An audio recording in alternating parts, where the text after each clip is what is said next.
Okay, so picture this. You are standing right in the middle of a room, Yep. and on one side you have this YouTube commentator just screaming at you to, and I'm quoting here, harden the F up. Well, Yeah. He is suggesting that if you are feeling even a little bit delicate today, your best medical solution is to just go and drink cement. which, I mean, just to be absolutely clear right off the top, is terrible advice. Please do not actually drink cement. Right. Noted. Good disclaimer. But then on the exact opposite side of this metaphorical room, Yeah. you have this very nuanced, quiet sociological debate. Yeah. And it's asking a much more uncomfortable question. Yeah. It's asking, are we actually confusing emotional intelligence with weakness? It really is the central tension of our cultural moment right now, isn't it? We're caught between this really aggressive nostalgia for the strong, silent type, that classic John Wayne archetype. Yeah. And then on the other hand, a modern reality that actually seems to demand vulnerability and openness and soft skills. Exactly. So welcome to the Deep Dives. Today, we are unpacking the evolution of masculinity. We are looking at resilience versus fragility.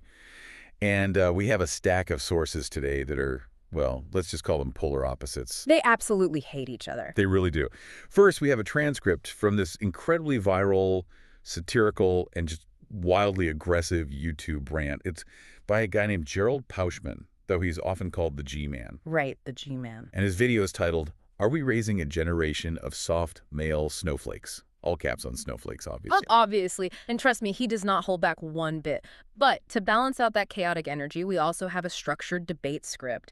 It's titled The Evolution of Masculinity, Resilience versus Fragility. Yeah. And that one really breaks down the arguments for, yes, men are getting softer, and no, the definition of strength has just changed. And just a quick note before we really get into the weeds here, both of these sources touch on some pretty heavily charged political ideas.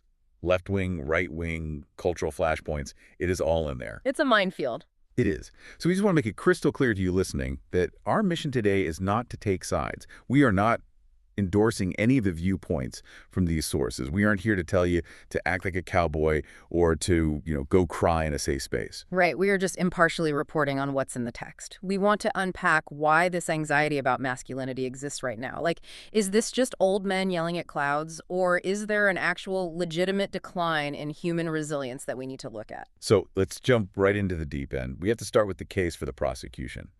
The whole accusation that modern men are these fragile snowflakes. Okay. And the G-Man, our YouTube source, he focuses incredibly heavily on the visuals. He is just absolutely horrified by what he sees walking down the street. It's fascinating because he treats the aesthetics of masculinity as a literal moral failing.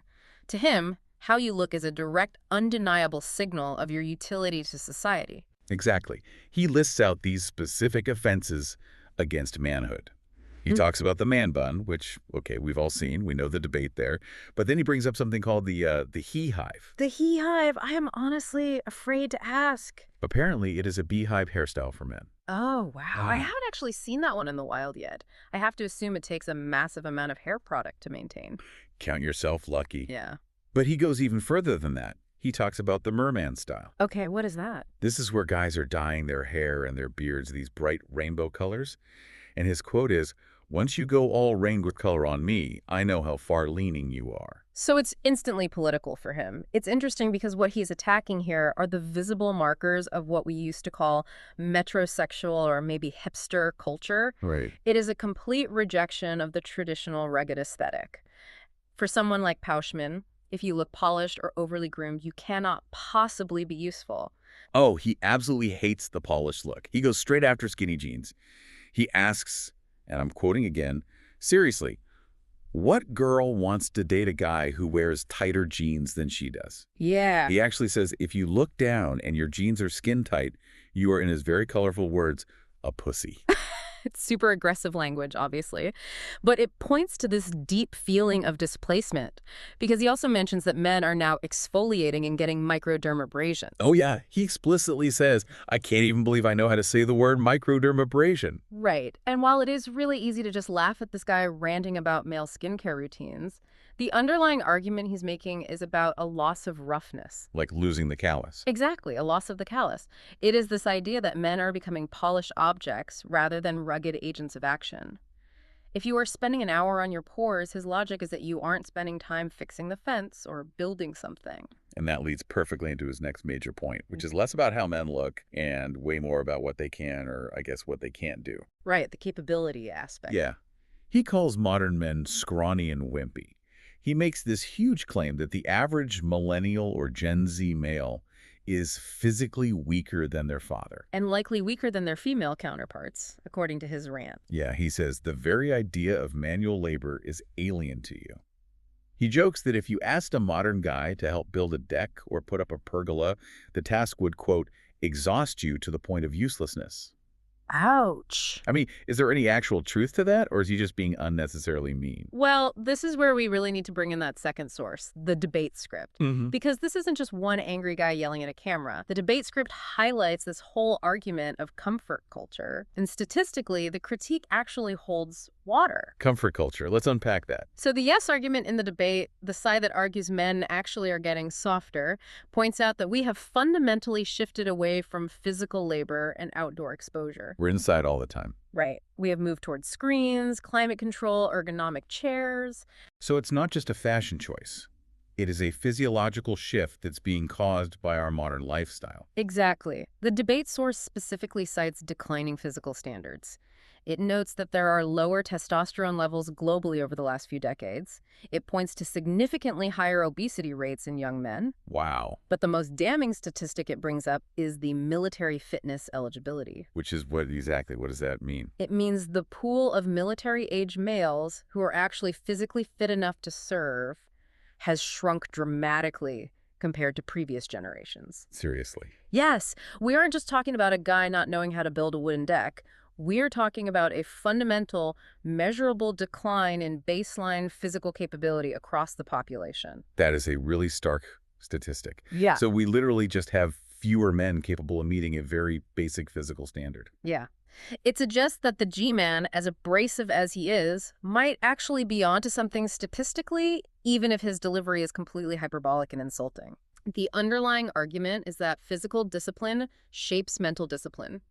If the body is soft, if it never experiences the strain of lifting something heavy, carrying a load, or even just enduring bad weather, the mind follows suit. So the idea is, if you are never physically uncomfortable, you just never develop mental grit. That is the absolute core of the prosecution's case. You cannot have a hard mind and a soft body forever.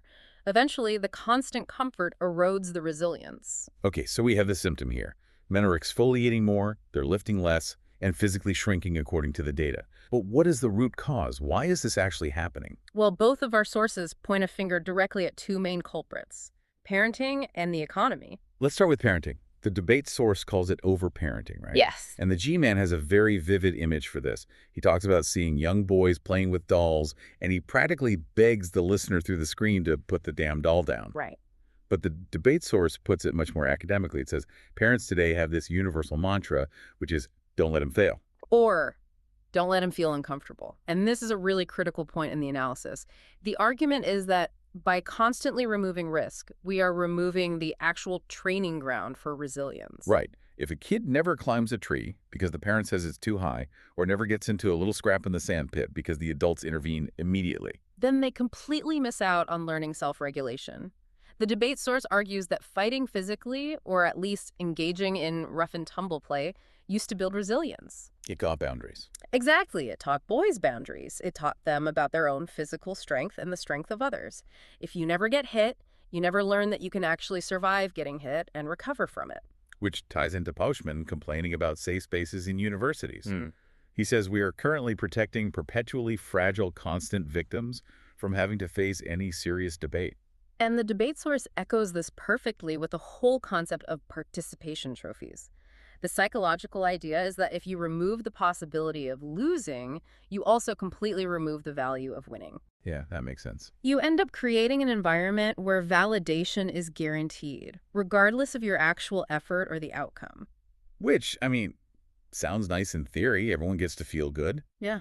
But the real world is not a safe space. Precisely. The critique from the sources is that we are preparing boys for a world that simply doesn't exist, a world where your feelings matter more than your results.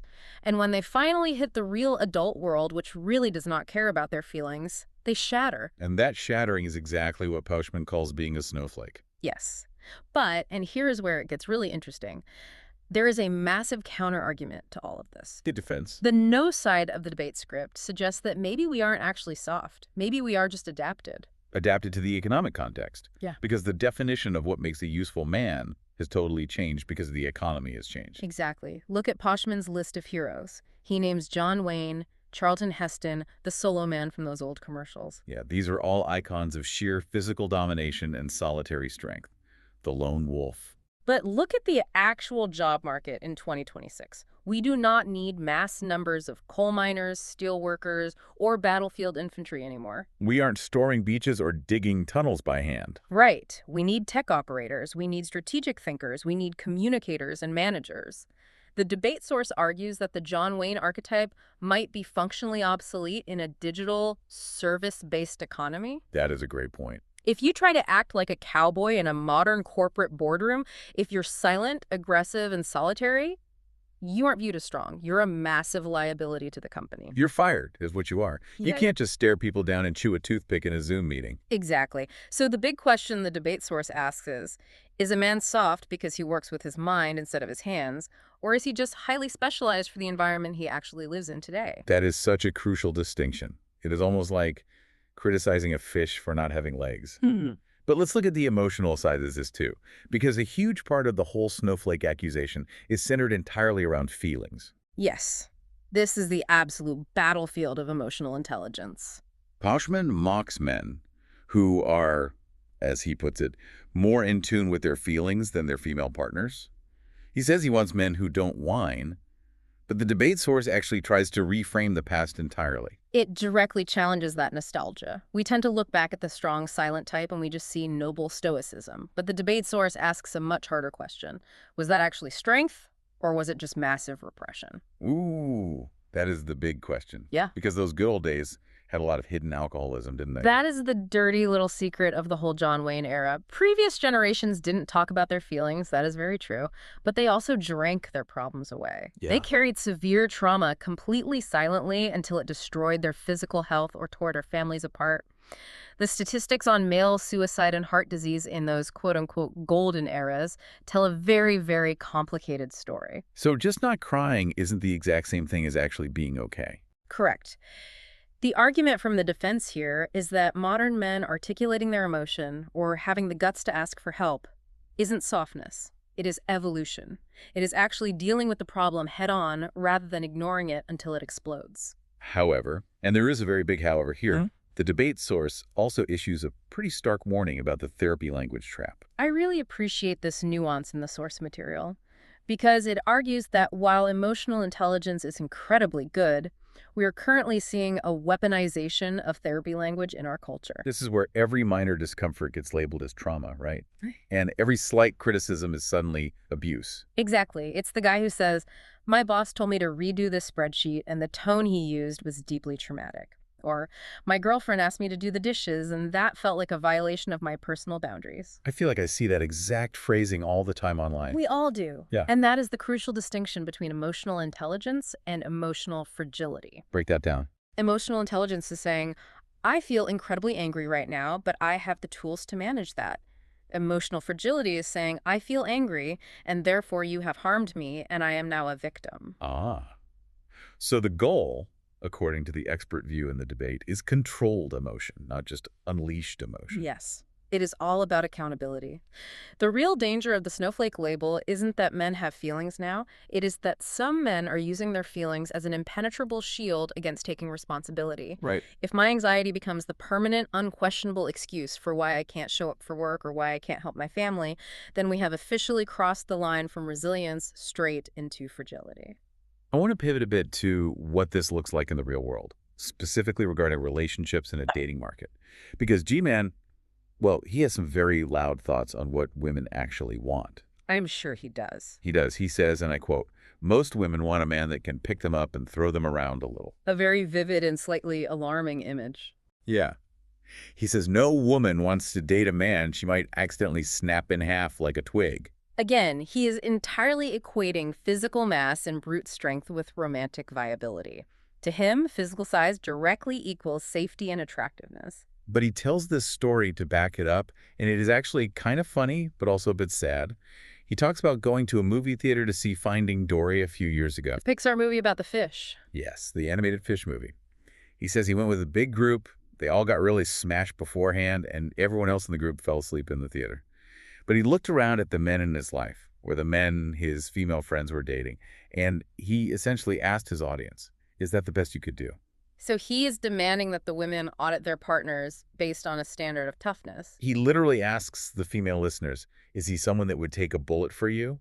And then he immediately juxtaposes that with, do you like that he still pinches you on the bum and wolf whistles at you? Which is, I mean, that is a very specific, highly controversial, and dated definition of romance. Right. He contrasts taking a bullet with the fear that a modern man is just terrified of being accused of harassment.